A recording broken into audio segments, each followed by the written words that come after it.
En medio de la oscuridad creciente que cubre al mundo, hay un eco que resuena más fuerte que todos los gritos humanos, más fuerte que las guerras, más fuerte que los mercados que caen y los gobiernos que tiemblan.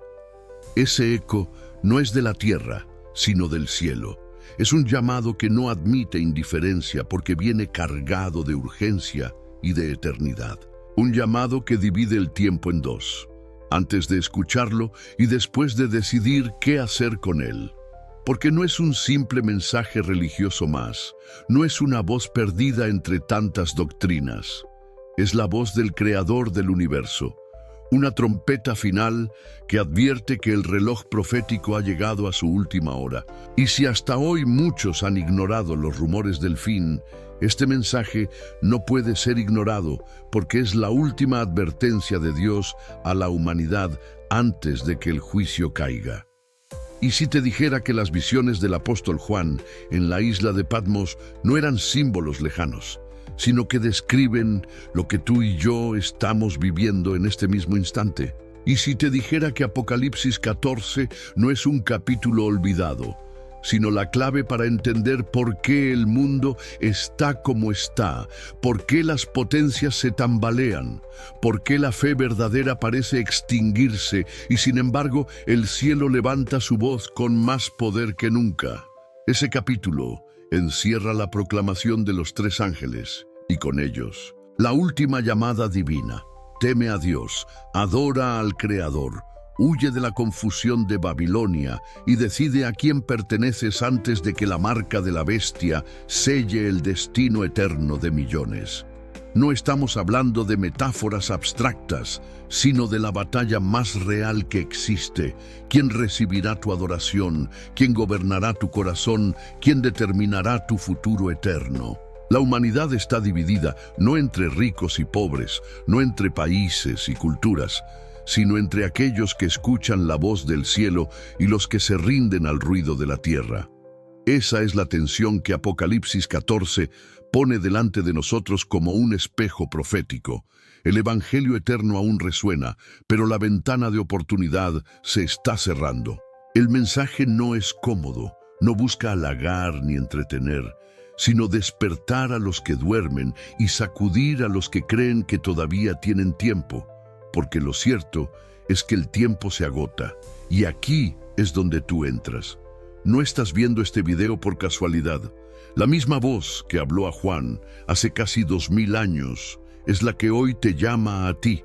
No importa cuál sea tu historia, no importa cuánto hayas fallado, ni cuánto hayas corrido lejos de Dios. El cielo no envió 3 ángeles para condenar sin salida, sino para dar la última oportunidad. Esa es la razón de este mensaje y esa es la razón de que tú estés escuchando estas palabras, porque aún hay esperanza, aún hay salvación, pero también hay urgencia. Por eso quiero invitarte, antes de seguir, a ser parte activa de esta proclamación. No te quedes en silencio frente a la última llamada divina. Deja tu comentario aquí abajo. Comparte lo que este mensaje despierta en tu corazón, porque cada palabra que escribas puede ser semilla para otro que aún está perdido en la confusión de Babilonia. Suscríbete a este canal y activa la campana, porque lo que vamos a revelar en los próximos bloques puede cambiar tu manera de entender la Biblia y el tiempo en que vives. Y dale like a este video, no como un simple gesto digital, sino como un testimonio público de que has escuchado la voz del cielo y quieres que más personas la escuchen. Tu interacción no es un detalle superficial, es parte del eco de este mensaje.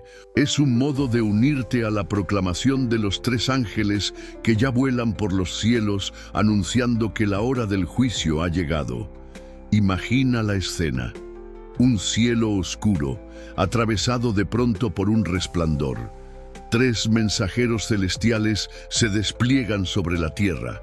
Sus voces retumban sobre océanos, desiertos y ciudades. No hablan para un grupo selecto, no anuncian a una nación privilegiada. Hablan a toda nación, tribu, lengua y pueblo. Y tú estás entre los que oyen esa voz. No eres un espectador pasivo, eres parte de la audiencia a la que el cielo dirige su última trompeta.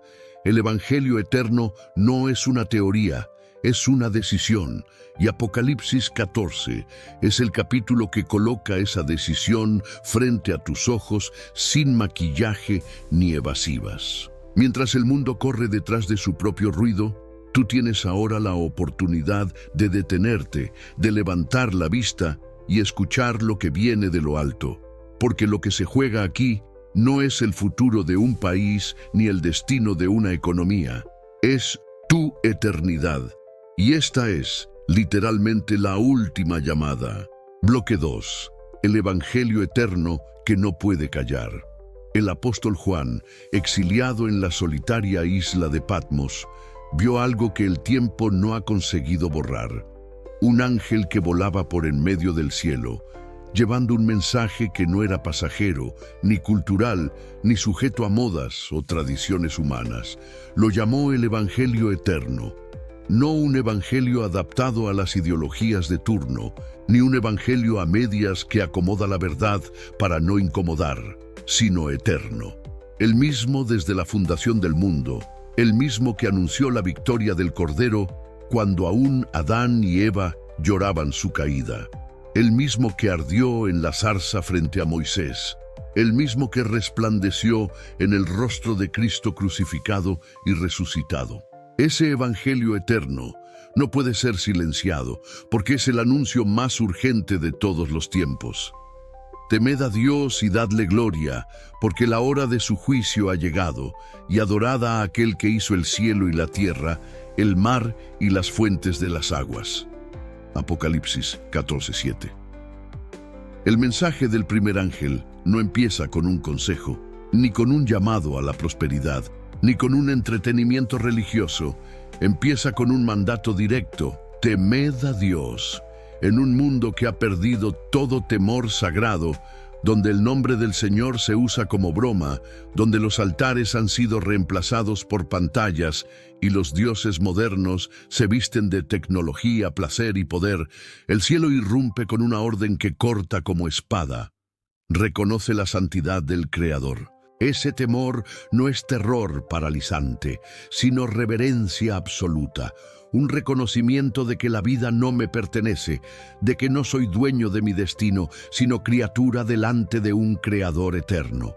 Y dar gloria significa vivir reflejando su carácter, exaltar su nombre en cada decisión y dejar de robarle al cielo lo que solo a Él le corresponde.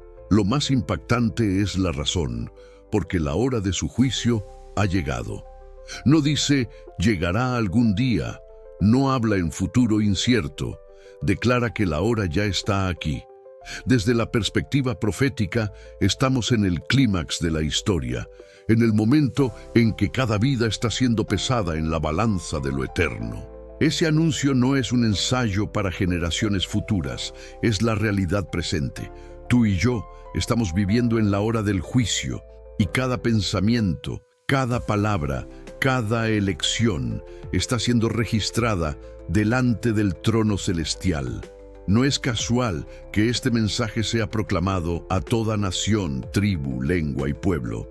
Es universal, porque el juicio es universal. Nadie queda fuera, ni el poderoso que gobierna naciones, ni el anónimo que vive en la pobreza más escondida. Todos estamos bajo la misma mirada que atraviesa corazones, y la respuesta que el cielo exige es clara: adorad al que hizo el cielo y la tierra, el mar y las fuentes de las aguas. Aquí está la raíz de toda la controversia final: adoración. ¿A quién entregas tu corazón? ¿A quién consagras tus días, tus fuerzas, tus pensamientos más íntimos? El Evangelio eterno no es solo buenas noticias de salvación, es una invitación radical a volver a la adoración verdadera, a reconocer al Creador en medio de un mundo que lo niega. El mandato de adorar al que hizo todas las cosas es un eco directo del cuarto mandamiento, donde el sábado se levanta como memorial perpetuo de la creación. No se trata de una simple tradición semanal, sino de un recordatorio eterno de quién merece nuestra lealtad. El ángel nos llama a abandonar las falsas luces de Babilonia y volver al origen, el Dios que hizo los cielos y la tierra. Piensa en la fuerza de esta proclamación. Mientras los hombres construyen imperios y levantan ídolos de oro, el cielo se abre y un mensajero anuncia que nada de eso perdurará. Los reinos caen, las culturas se extinguen, las ideologías cambian como el viento, pero el Evangelio eterno permanece. El llamado a temer y adorar al Creador es la única voz que atraviesa las generaciones sin perder poder. Y tú, que escuchas este mensaje hoy, eres parte de la audiencia que el ángel tenía en mente cuando volaba por en medio del cielo. La decisión no puede posponerse, porque si la hora del juicio ha llegado, la urgencia también es ahora. No hay neutralidad en esta guerra espiritual. O temes a Dios y le das gloria, o ignoras su voz y te unes a la multitud que sigue a Babilonia. Por eso este bloque no es solo una explicación teológica, es un clamor. Abre los ojos, abre el corazón. El Evangelio eterno sigue siendo proclamado no desde los púlpitos humanos, sino desde el cielo mismo. Y si el cielo no ha callado, tampoco tú puedes callar. Tu vida está llamada a convertirse en eco de ese mensaje, en testimonio vivo de que aún hay esperanza antes de que el tiempo se acabe. Bloque 3. Adorar al Creador o a los dioses del siglo. El mandato del primer ángel no deja espacio a interpretaciones superficiales.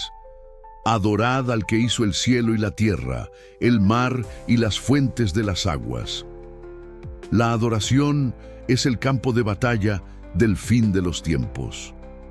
No se trata de rituales externos, ni de pertenecer a una tradición religiosa en particular, sino de a quién le entregas tu corazón, tus decisiones, tu lealtad más profunda. Juan nos muestra que el universo entero se divide en dos grupos: los que se inclinan ante el Creador y los que se postran ante los dioses de este siglo.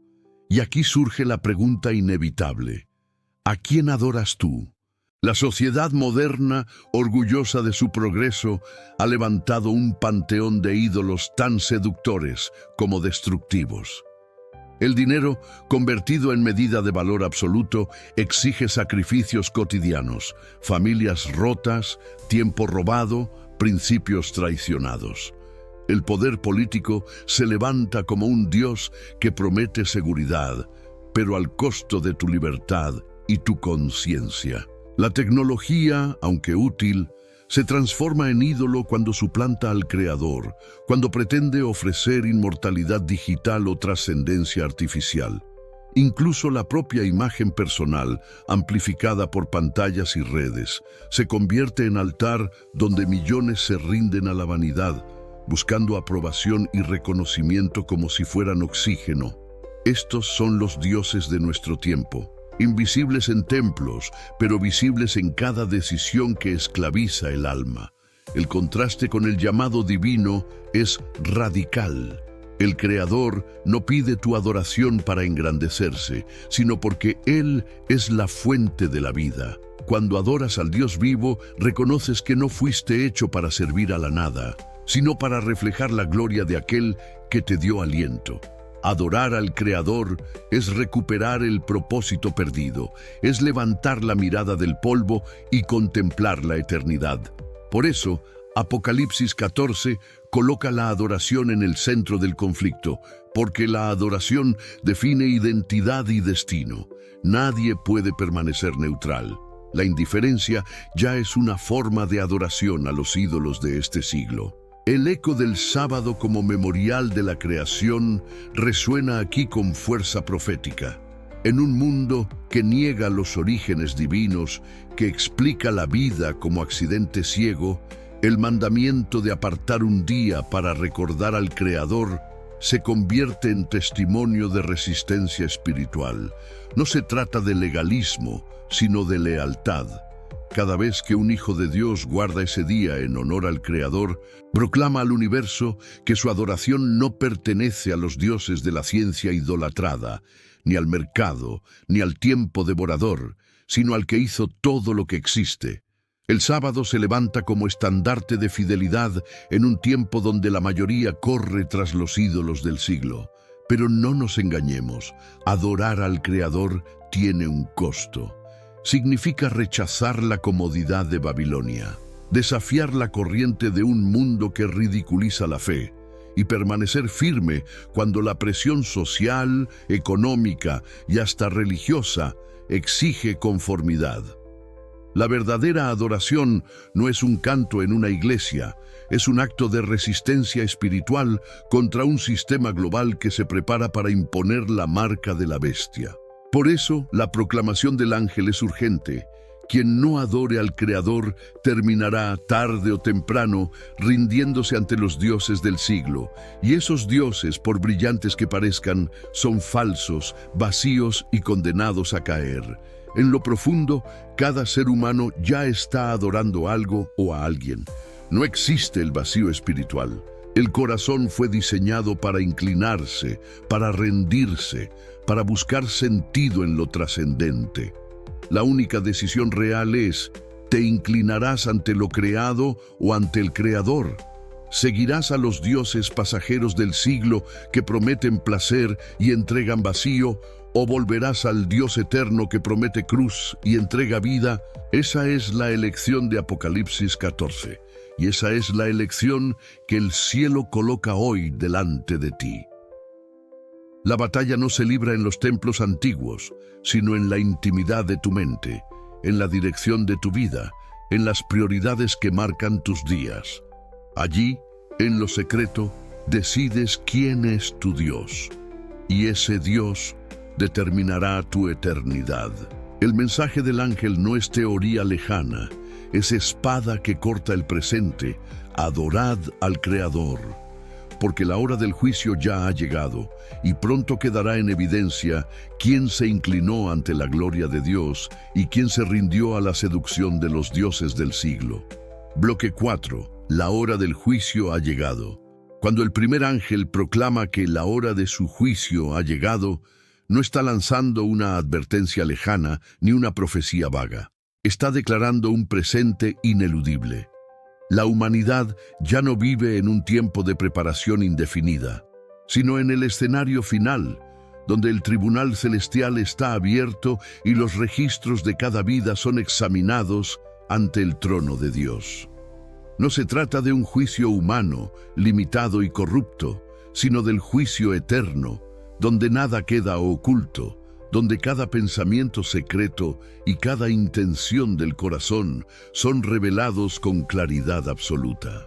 Esta es la realidad más solemne que la Escritura nos presenta. Estamos viviendo en el tiempo del juicio y nuestra respuesta definirá nuestra eternidad. El concepto de juicio puede parecer aterrador, pero en el plan divino no es solo condena, es también vindicación. Para los fieles que han permanecido en Cristo, el juicio es la confirmación pública de que su fe no fue en vano. Es la demostración de que la gracia no solo perdonó sus pecados, sino que transformó sus vidas, haciéndolos testigos de la justicia de Dios en un mundo corrupto. Sin embargo, para los que despreciaron el llamado del Evangelio eterno, el juicio revela lo que ellos mismos eligieron: la separación de la fuente de la vida. El juicio, en última instancia, no es arbitrario. Es la manifestación de la decisión que cada corazón ya tomó respecto a la voz del Creador. Piensa en lo que significa que este juicio ya esté en marcha. Mientras la tierra continúa con su rutina de comercio, entretenimiento y política, en el cielo los libros se abren y el universo contempla la historia de cada ser humano. Cada instante de tu vida, desde los pensamientos más íntimos hasta las palabras lanzadas en secreto, forman parte de un registro que ahora es evaluado. Nadie puede escapar a esa mirada penetrante, ni ocultar lo que realmente es. Lo que en la tierra fue disfrazado con máscaras, en el cielo se desnuda ante la luz de la verdad. Y lo más solemne es que este proceso ya comenzó. La hora no está por venir, Ya ha llegado. Este anuncio rompe con la ilusión del tiempo. El ser humano siempre cree que tendrá más oportunidades, más días, más espacio para posponer decisiones eternas. Pero Apocalipsis 14 destruye esa mentira. El juicio no espera a que estés listo, ya está en curso. Cada día que vives sin rendirte al Creador es un día registrado como rechazo a su llamado, y cada momento en que eliges temer a Dios y darle gloria es un testimonio escrito a tu favor. El juicio revela que la vida no es un juego trivial, sino un escenario de consecuencias eternas. Por eso la voz del ángel es tan urgente, tan insistente, tan absoluta. No queda tiempo que perder. El juicio también revela la justicia de Dios ante el universo. Por siglos, los ángeles y los hombres han visto cómo el mal parece prosperar, cómo los impíos se levantan con poder y los fieles son perseguidos y asesinados. El juicio es la respuesta divina a esa aparente contradicción. Es la revelación de que Dios ha visto cada lágrima, ha escuchado cada clamor y hará justicia perfecta. El sufrimiento de los justos no quedará sin respuesta, y la arrogancia de los impíos no quedará impune. En el juicio, el carácter de Dios es vindicado, y el universo contempla que su justicia es inseparable de su misericordia. Pero no olvidemos lo más impactante: este juicio tiene un centro, y ese centro es Cristo. Él no solo es el juez, también es el abogado, el testigo fiel y el sacrificio perfecto que garantiza salvación para todo aquel que cree. Los que se acogen a su sangre encuentran en el juicio no condenación, sino absolución. El juicio no los destruye, los vindica, y es en esa doble realidad donde el mensaje del primer ángel adquiere su peso más solemne. La hora del juicio ya llegó, y la única esperanza es refugiarse en el Cordero que fue inmolado desde la fundación del mundo. Imagina la escena celestial: un trono resplandeciente, millares de ángeles, libros abiertos que contienen cada historia. Y en el centro, Cristo, con las cicatrices aún visibles en sus manos, recordando que su sacrificio es suficiente para cubrir a todo aquel que confía en él. Ese es el tribunal que hoy está en sesión, y tú eres parte de esa audiencia. La decisión ya no puede ser pospuesta. La hora del juicio ha llegado, y el cielo espera tu respuesta. Bloque 5. Babilonia ha caído.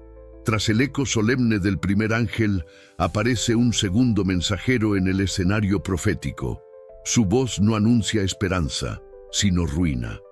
Ha caído Babilonia, la gran ciudad, porque ha hecho beber a todas las naciones del vino del furor de su fornicación. Apocalipsis 14:8. Es un grito de juicio contra un sistema que se erigió en desafío al Creador.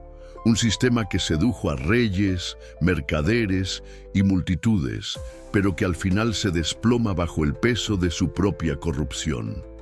Babilonia no es solo una ciudad antigua, es el símbolo de toda confusión espiritual, de toda estructura humana que pretende reemplazar la verdad de Dios por sus propias mentiras. Y la profecía declara que su caída es segura e inminente. Para entender la magnitud de esta proclamación, recordemos lo que Babilonia significaba en la Biblia. Desde los tiempos de la Torre de Babel, Babilonia representó rebelión organizada contra Dios. Fue allí donde los hombres, desafiando al cielo, intentaron construir una torre que llegara hasta lo alto, proclamando su autosuficiencia. Más tarde, en los días del profeta Daniel, Babilonia fue el imperio que conquistó Jerusalén y profanó los vasos sagrados del templo, exhibiendo arrogancia contra el Dios de Israel.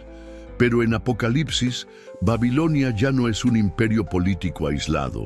Es un sistema global de apostasía, una mezcla de verdad y mentira, de religión y política, de seducción y opresión, que embriaga a las naciones con su vino de engaño. Ese vino del furor de su fornicación simboliza doctrinas falsas, alianzas impías y prácticas corruptas que adormecen las conciencias y alejan a las multitudes del verdadero Dios. Las naciones beben de esa copa y pierden el discernimiento, confundiendo lo santo con lo profano, lo verdadero con lo falso. Babilonia ofrece placer inmediato, promesas de paz, unidad y prosperidad, pero todo basado en un pacto de mentira. Y cuando los pueblos beben de su copa, terminan encadenados a la esclavitud espiritual, incapaces de reconocer la voz del Evangelio eterno. Así es como el sistema babilónico se infiltra, no con guerra abierta, sino con seducción lenta, con apariencia de piedad, pero negando la fuerza de la verdad. La proclamación ha caído. Es un anticipo del juicio definitivo de Dios. Aunque hoy Babilonia parece fuerte, influyente y omnipresente, su destino ya está escrito. Sus fundamentos son de arena y pronto se derrumbarán. Las instituciones humanas que han reemplazado la palabra de Dios por tradiciones, los imperios que se sostienen sobre la opresión, las religiones que comercian con la fe y manipulan las almas, todos forman parte de esa Babilonia que será destruida. El mensaje del segundo ángel no es opcional. Es una advertencia para que nadie confíe en sistemas que el cielo ya ha sentenciado. Aferrarse a Babilonia es aferrarse a un edificio en llamas condenado a desplomarse. Este mensaje también es un llamado a discernir. No basta con reconocer que Babilonia existe. Es necesario identificar sus huellas en nuestra propia vida.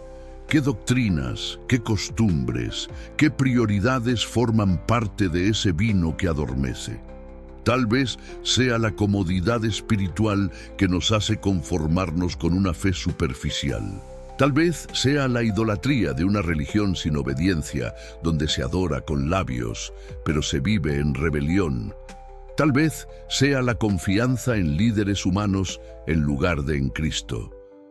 Babilonia no es solo un poder externo, también puede infiltrarse en el corazón, creando confusión en lo más íntimo de nuestra fe. Por eso la advertencia es tan urgente.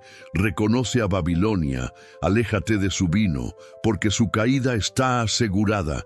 El grito del segundo ángel no es un mensaje de pánico, sino de liberación. Dios no quiere que su pueblo se hunda con Babilonia, por eso más adelante clama, salid de ella, pueblo mío. Apocalipsis 18:4. El cielo revela de antemano la ruina de ese sistema, para que nadie que escuche tenga excusa. Aferrarse a Babilonia es elegir perecer con ella. Salir de Babilonia es aceptar la verdad pura del Evangelio eterno y refugiarse en el Creador. Este es el dilema del tiempo del fin: permanecer en la confusión o caminar hacia la luz. Mira a tu alrededor. El mundo celebra la unidad a costa de la verdad, mezcla lo santo con lo profano, borra los límites de la palabra de Dios. Eso es Babilonia. Pero el ángel proclama, ha caído. La gloria humana no puede sostenerse frente al juicio divino.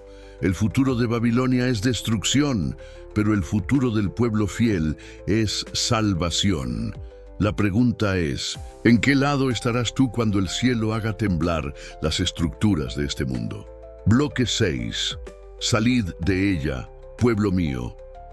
El eco del segundo ángel no se detiene en la simple declaración de que Babilonia ha caído.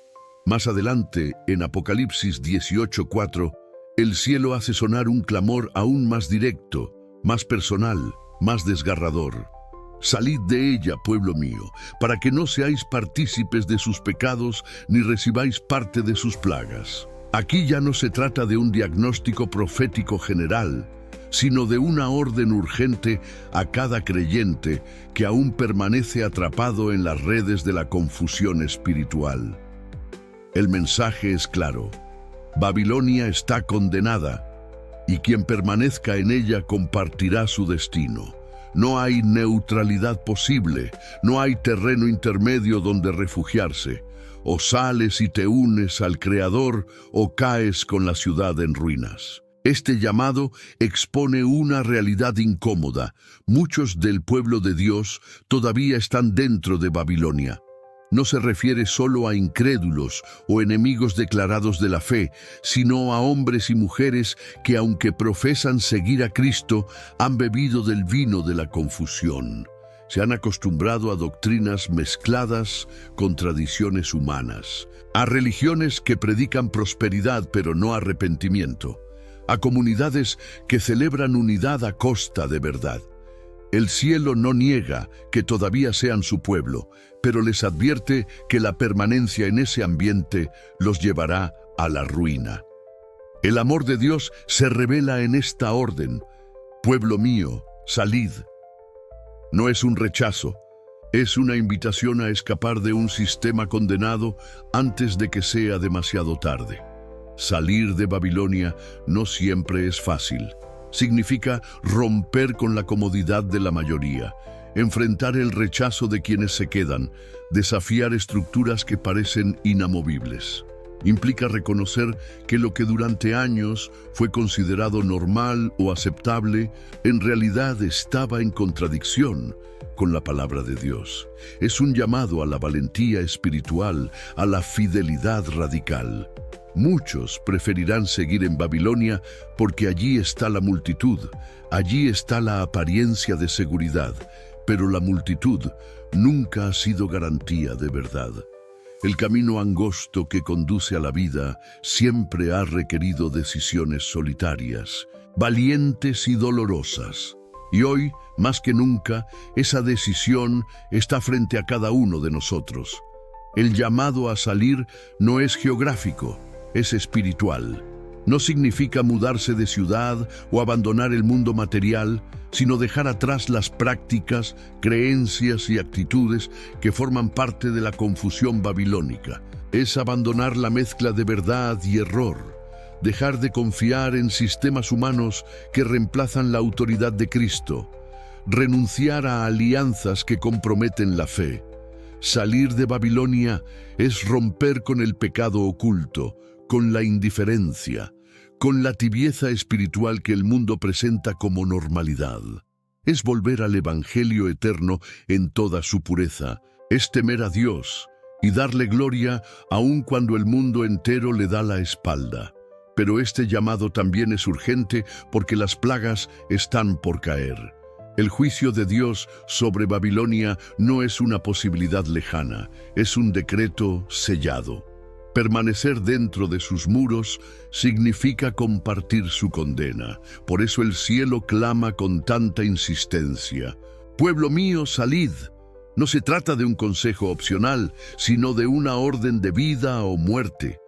Dios no quiere que sus hijos se hundan con la ciudad en ruinas, por eso levanta la última advertencia antes de que la destrucción final arrase con todo lo que Babilonia representa.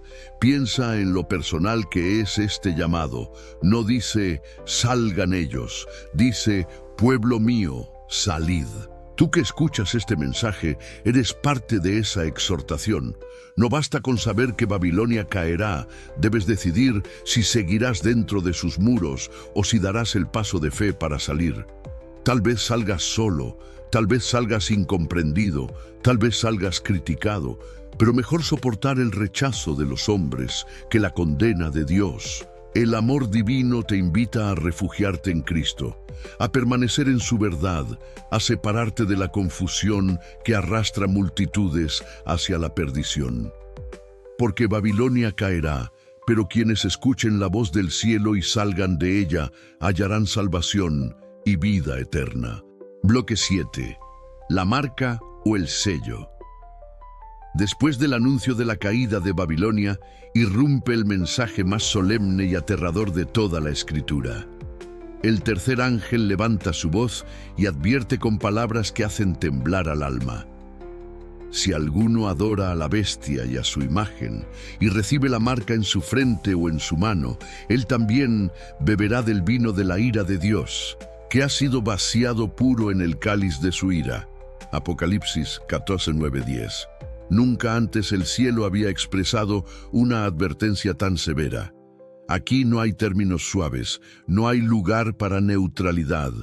La humanidad está puesta frente a la prueba final, o recibir la marca de la bestia o el sello del Dios viviente. La profecía describe un tiempo en el que la lealtad espiritual se manifestará de manera visible y decisiva. No será cuestión de simples preferencias religiosas, sino de adoración. La marca de la bestia simboliza la sumisión a un poder rebelde que exige culto y obediencia en oposición al Creador. No se trata únicamente de un signo físico o de una imposición política, aunque esas dimensiones puedan estar presentes. Es, sobre todo, una señal de lealtad espiritual. Aquellos que eligen rendirse a los sistemas humanos en lugar de al Dios eterno reciben la marca, ya sea en la frente, símbolo de convicción, o en la mano, símbolo de acción y conformidad práctica. En contraste, los fieles reciben el sello de Dios, inscrito en sus frentes como señal de que pertenecen al Cordero y guardan sus mandamientos. El conflicto de la marca y el sello se centra en la adoración. ¿Quién merece tu lealtad? ¿El Creador que hizo los cielos y la tierra o las instituciones que levantan imágenes y exigen obediencia forzada? El sello de Dios es evidencia de fidelidad, de una vida consagrada que refleja la obediencia a sus mandamientos y la fe en Jesús. La marca de la bestia, en cambio, es el resultado de aceptar la mentira de Babilonia y ceder a las presiones de un sistema que exige uniformidad espiritual. Así, la humanidad se dividirá en dos grupos irreconciliables: los que portan la marca de la bestia y los que llevan el sello de Dios. Este pasaje nos muestra que la crisis final no será un asunto político o económico aislado, aunque pueda manifestarse en esas esferas, sino esencialmente espiritual. La batalla gira en torno a quién adorarás cuando el mundo entero se incline ante la bestia. Muchos cederán por miedo a perder comodidades, trabajos o incluso la vida. Otros, en cambio, preferirán perderlo todo antes que renunciar a la verdad de Dios.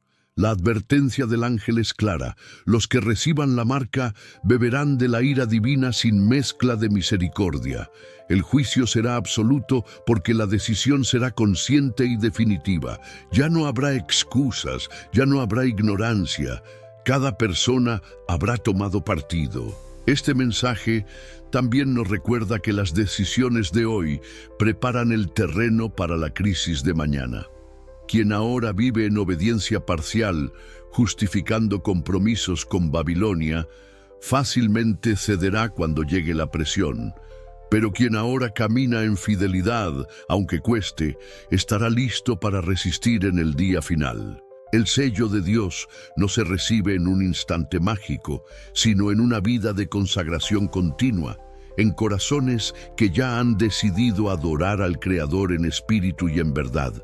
Y la marca de la bestia tampoco se impondrá de repente, sino que será el desenlace de un camino de pequeñas concesiones que llevan a la rendición final. Imagina el peso de esta escena: el mundo entero dividido en dos. En un lado, multitudes que han cedido a la presión, marcados por un sistema que prometía paz, pero entrega condena. En el otro, un pequeño grupo de fieles, perseguidos y despreciados, pero sellados por el Dios del cielo, brillando como luces en medio de la oscuridad. No hay punto medio, no hay tercera opción. La advertencia del tercer ángel nos confronta con la decisión más solemne de la historia humana: recibir la marca de la bestia o el sello del Dios viviente. Y esa decisión ya se está preparando en tu vida hoy. Bloque 8. La paciencia de los santos. Después de la advertencia aterradora sobre la marca de la bestia, Apocalipsis 14:12 introduce un rayo de esperanza, un contraste que ilumina la escena sombría. Aquí está la paciencia de los santos, los que guardan los mandamientos de Dios y la fe de Jesús. Este versículo se convierte en la definición más clara del pueblo fiel en el tiempo del fin. Frente a la rebelión universal y a la adoración forzada a la bestia, el remanente se distingue por dos características inseparables: obediencia a los mandamientos de Dios y una fe inquebrantable en Jesucristo. No se trata de un grupo perfecto en sus propias fuerzas, sino de hombres y mujeres que, sostenidos por la gracia, se mantienen firmes aún en medio de la tormenta más feroz que la historia haya visto. La palabra paciencia en este contexto no significa simplemente esperar con calma, sino perseverar con valentía bajo la presión más extrema. Es la resistencia de los que se niegan a ceder, aun cuando el mundo entero les exige conformidad. Es la fidelidad de quienes prefieren perderlo todo antes que traicionar al Creador. Es la constancia de los que entienden que su vida está escondida con Cristo en Dios y que ninguna amenaza humana puede arrebatarles la eternidad que les ha sido prometida. Esa paciencia no nace de la voluntad humana, sino del Espíritu que habita en ellos, fortaleciendo su carácter como acero en el fuego de la prueba. Los santos del tiempo del fin no se definen solo por lo que rechazan, sino por lo que abrazan. Guardan los mandamientos de Dios no como una carga legalista, sino como un pacto de amor con su Creador. Cada mandamiento se convierte en un reflejo de la santidad divina, una guía segura en medio de la confusión de Babilonia. En un mundo que ha trivializado la ley de Dios, ellos la honran como expresión de su carácter eterno. Pero junto a la obediencia está la fe de Jesús, una confianza viva en el Salvador, una dependencia total de su gracia. No confían en sus méritos, no se apoyan en sus fuerzas, sino que se aferran al Cristo que venció al mundo. Su fidelidad es fruto de una relación real con el Cordero. Esta descripción revela el equilibrio perfecto del Evangelio: ley y gracia, obediencia y fe, firmeza y esperanza. Los santos del Apocalipsis no son extremistas que se glorían en su legalismo, ni son religiosos superficiales que hablan de fe mientras desprecian la obediencia. Son hombres y mujeres en quienes la gracia de Dios ha escrito su ley en el corazón, y cuya fe se mantiene firme, aunque todo a su alrededor se derrumbe. Esa combinación los convierte en testigos vivientes de que el Evangelio eterno no es teoría, sino poder transformador. En medio de la persecución, esa paciencia se convierte en un testimonio poderoso. Cuando el mundo los ridiculiza, ellos permanecen en paz. Cuando las leyes humanas los amenazan, ellos mantienen la fidelidad.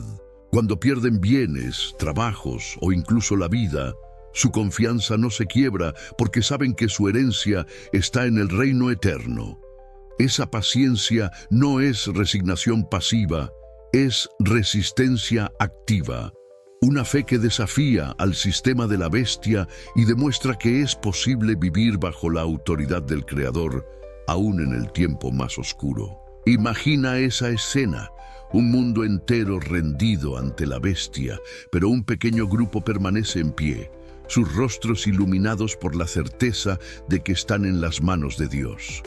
Son despreciados, perseguidos, calumniados, pero su paciencia los convierte en faros de luz en la noche más cerrada. Su testimonio proclama al universo que la gracia de Cristo es suficiente, que su justicia puede sostenerlos hasta el fin. Esa es la paciencia de los santos, la perseverancia de un pueblo que no se rinde, que guarda los mandamientos de Dios y mantiene la fe en Jesús aun cuando todo parece perdido. Y ese ejemplo se levanta hoy como llamado para ti. Prepara tu corazón, porque la fidelidad en lo pequeño será la clave para resistir en la gran crisis final. Bloque 9. La siega final. Después de los mensajes de los tres ángeles, el apóstol Juan contempla una escena que resume el desenlace de toda la historia humana. Levantando los ojos, dice: «Y miré, Y he aquí una nube blanca, y sobre la nube uno sentado semejante al Hijo del Hombre, que tenía en su cabeza una corona de oro y en su mano una hoz aguda. Apocalipsis 14:14.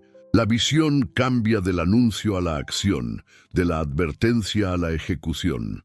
El tiempo de decidir ha terminado, y ahora llega el momento de la siega final, la cosecha definitiva de la humanidad. La figura central no es un ángel, no es un rey terrenal, sino Cristo mismo, el Hijo del Hombre, coronado como vencedor y listo para separar lo fiel de lo infiel, lo verdadero de lo falso, el trigo de la cizaña. La imagen de la siega es poderosa, porque conecta con el lenguaje de la agricultura que el pueblo bíblico entendía bien. Así como el agricultor espera con paciencia hasta que la cosecha madura, Dios ha esperado con misericordia a que la historia alcance su punto final. El tiempo de gracia no es eterno, tiene un límite. Cuando el fruto está listo, el agricultor no demora en cegar, porque dejarlo más tiempo significaría su ruina. De la misma manera, cuando la humanidad ha llegado al punto de madurez en su rebelión o en su fidelidad, el cielo envía la orden: mete tu hoz y siega, porque la hora de segar ha llegado, pues la mies de la tierra está madura. Apocalipsis 14:15. No hay más espera, no hay más segundas oportunidades, es la hora de la siega. Este acto no es arbitrario, es justo. El trigo y la cizaña han crecido juntos durante siglos, y muchos han preguntado por qué Dios permite que el mal prospere. Pero en la siega final se revela que la paciencia de Dios tuvo un propósito: dar tiempo para que cada semilla mostrara su verdadero fruto. Algunos dieron apariencia de piedad, pero su vida produjo espinas. Otros fueron despreciados por el mundo, pero en silencio dieron fruto de justicia. En la hora de la siega no hay engaño posible, cada corazón se manifiesta en lo que realmente es. El Hijo del Hombre, con la hoz en su mano, separa con precisión lo eterno de lo perecedero. El simbolismo de la hoz aguda nos habla de un juicio sin error.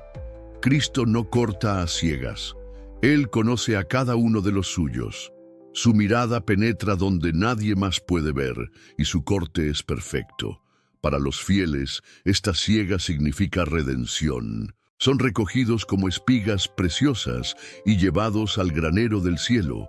Para los infieles significa el inicio del fin, la entrada en el lagar de la ira divina.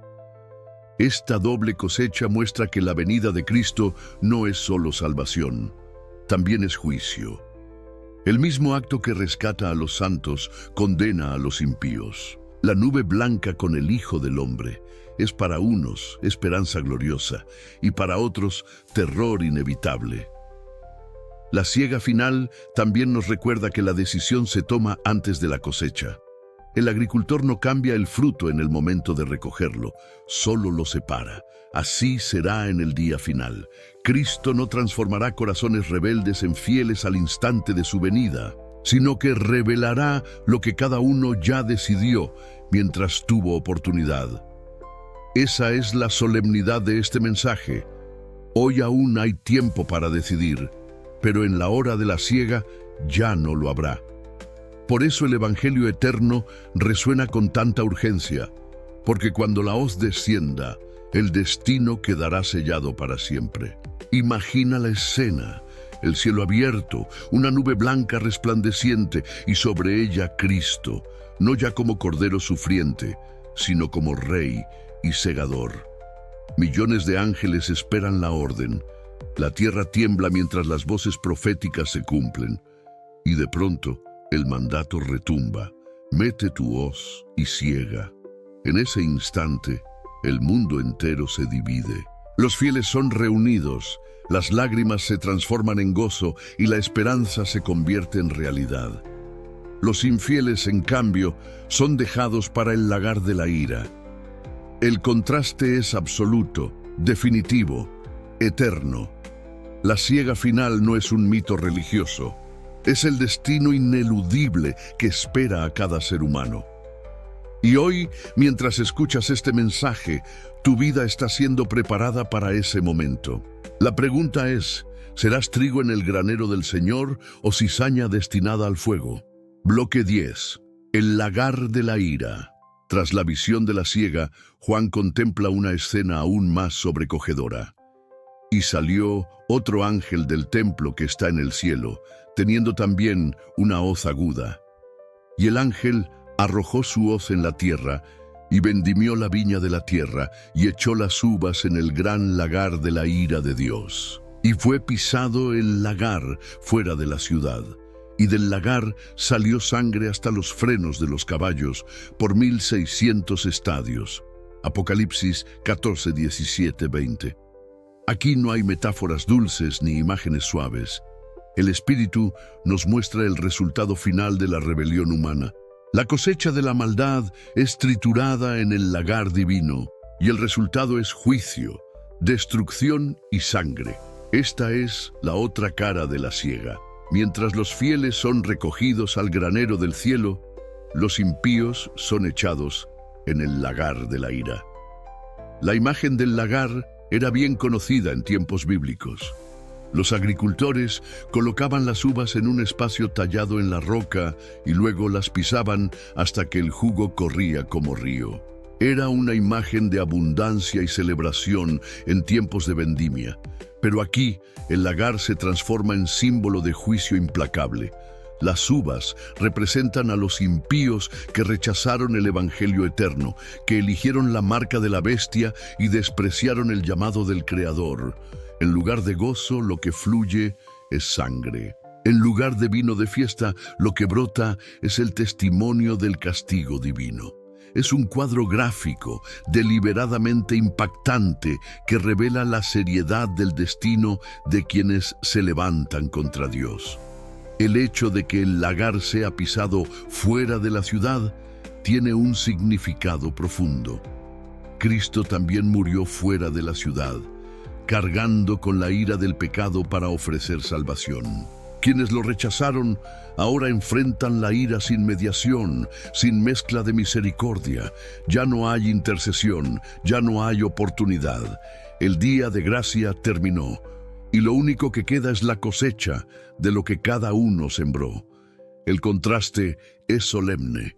Los que aceptaron el sacrificio de Cristo disfrutan de su victoria, pero los que lo despreciaron cargan con el peso de su propia rebelión. El detalle de la sangre que llega hasta los frenos de los caballos simboliza la magnitud de la destrucción. No es una batalla común. Es el juicio final donde la maldad es aplastada en toda su extensión. Los 1600 estadios describen un territorio inmenso, como diciendo que ninguna parte del mundo quedará fuera del alcance del juicio divino. Nadie puede esconderse, nadie puede escapar. La justicia de Dios, tan paciente durante siglos, se derrama finalmente de manera absoluta y definitiva. Este pasaje no debe ser entendido como un simple recurso literario, sino como un espejo de la realidad espiritual. El lagar de la ira de Dios es la consecuencia inevitable de rechazar su misericordia. No se trata de un Dios caprichoso, sino de un Creador que ha extendido gracia una y otra vez y que finalmente honra la decisión de quienes eligieron vivir lejos de Él. La ira divina no es explosión irracional, es justicia santa que pone fin al pecado, a la opresión, a la violencia que ha desgarrado a la humanidad desde la caída. El lagar es la respuesta final de Dios al clamor de los mártires, al sufrimiento de los inocentes, a la arrogancia de los poderosos que jamás se arrepintieron. Imagina ese momento, el cielo en silencio, los ángeles expectantes y la orden que desata la última vendimia. La tierra entera se convierte en lagar y lo que fluye no es vino de alegría, sino sangre de juicio. Es una imagen dura, pero necesaria, porque muestra que la historia no puede seguir indefinidamente en confusión y maldad. El Creador pondrá un límite, y ese límite será definitivo. La pregunta, una vez más, no es si el lagar será pisado, porque será pisado, sino en qué lado estarás tú cuando la copa de la ira se derrame, bajo la sangre redentora del Cordero o bajo el juicio de la ira sin mezcla. Bloque 11. Esperanza para los fieles. Después de visiones tan solemnes y aterradoras como la marca de la bestia, la siega final y el lagar de la ira, podría parecer que el libro de Apocalipsis solo deja un horizonte de temor. Pero no es así. En medio de las advertencias más severas, el Espíritu siempre levanta un estandarte de esperanza para aquellos que deciden permanecer fieles. La misma voz que anunció la ira también proclama consuelo. Bienaventurados, de aquí en adelante los muertos que mueren en el Señor. Sí, dice el Espíritu, descansarán de sus trabajos, porque sus obras con ellos siguen. Apocalipsis 14:13. Estas palabras son un bálsamo en el desierto, una promesa que sostiene al pueblo de Dios cuando la persecución arrecia y el mundo se llena de tinieblas. La esperanza para los fieles no está en la ausencia de pruebas, sino en la certeza de que Cristo camina con ellos en medio de cada tormenta. Ser parte del remanente no significa vivir sin sufrimiento. Al contrario, significa enfrentar la furia del dragón y la hostilidad de un mundo que se inclina ante la bestia. Pero lo que lo sostiene no es la fuerza humana, sino la seguridad de que su nombre está escrito en el libro de la vida del Cordero. Esa certeza es más fuerte que el miedo, más poderosa que la amenaza, más real que la muerte. Por eso, incluso cuando la vida terrenal se apaga, el cielo declara bienaventurados. La muerte en el Señor no es derrota, es victoria. Es dormir con la esperanza de despertar en la gloria eterna. El mensaje de Apocalipsis 14 no es solo advertencia, es también promesa. Para los fieles el juicio no es terror, sino vindicación. Mientras los impíos reciben la copa de la ira, los santos reciben la corona de la vida. Mientras Babilonia cae en confusión, el pueblo de Dios permanece firme sobre la roca eterna. Mientras el mundo corre tras falsos dioses, los que guardan los mandamientos y la fe de Jesús son protegidos bajo las alas del Altísimo. El contraste es absoluto. La misma hora que trae condenación a unos, trae salvación a otros. El Evangelio eterno, rechazado por la mayoría, se convierte en poder de vida para los que lo abrazan con fe. Esta esperanza no es ilusión, es promesa sellada por la sangre del Cordero. El mismo Cristo que sostuvo a sus discípulos con las palabras «No se turbe vuestro corazón», es el que hoy sostiene a su pueblo en medio del conflicto final. Sus promesas son inquebrantables. Yo estoy con vosotros todos los días, hasta el fin del mundo. Y si Él está con nosotros, ¿qué puede separarnos de su amor? Ni la persecución, ni la escasez, ni la prisión, ni siquiera la muerte. La esperanza de los fieles no se basa en circunstancias favorables, sino en la certeza de la victoria de Cristo. Él ya venció, y los que permanecen en Él participan de esa victoria. Imagina al pequeño remanente en los últimos días, cansados, perseguidos, señalados como enemigos del orden mundial, pero con paz en sus corazones. Su secreto no está en estrategias humanas, sino en la confianza absoluta en su Señor. Ellos saben que el fin se acerca, pero también saben que más allá del fin está la eternidad. La esperanza para los fieles es ver al Hijo del Hombre en la nube blanca, no como juez implacable, sino como Salvador glorioso que viene a buscarlos. Y cuando ese momento llegue, todo sufrimiento habrá valido la pena, cada lágrima será transformada en gozo y cada sacrificio se convertirá en corona. El Apocalipsis no es un libro de terror. Es un libro de esperanza para los que siguen al Cordero. La última llamada divina no solo advierte, también promete. Si eres fiel hasta la muerte, recibirás la corona de la vida. Esa es la esperanza que sostiene, la certeza que fortalece, la luz que brilla en la oscuridad. Y hoy, mientras escuchas este mensaje, el cielo te recuerda que esa esperanza también es tuya si decides permanecer en Cristo hasta el fin. Bloque 12. El llamado final. Hemos recorrido las visiones de Apocalipsis 14, el anuncio solemne del Evangelio eterno, el llamado a temer y adorar al Creador, la caída de Babilonia, la advertencia sobre la marca de la bestia, la paciencia de los santos, la siega final y el lagar de la ira. Hemos visto también la esperanza reservada para los fieles, los que guardan los mandamientos de Dios y la fe de Jesús. Todo converge en un punto decisivo: el llamado final. Este no es un mensaje para el futuro distante, ni para generaciones que aún no han nacido. Es un llamado directo, urgente y personal, que atraviesa los siglos para llegar hasta ti. El cielo te dice hoy: el tiempo de gracia se está agotando, el reloj profético marca sus últimos segundos y tu eternidad se decide ahora. El llamado final es, ante todo, un llamado a la decisión. No puedes permanecer neutral, porque la neutralidad ya es una elección. Si no eliges a Cristo, inevitablemente eliges a Babilonia. Si no recibes el sello de Dios, terminarás llevando la marca de la bestia. Si no decides adorar al Creador, terminarás inclinándote ante los dioses de este siglo. El libro de Apocalipsis no deja espacio para términos medios. La historia no se dirige hacia un gris indefinido, sino hacia un contraste absoluto. Luz o tinieblas, verdad o mentira, vida o muerte eterna.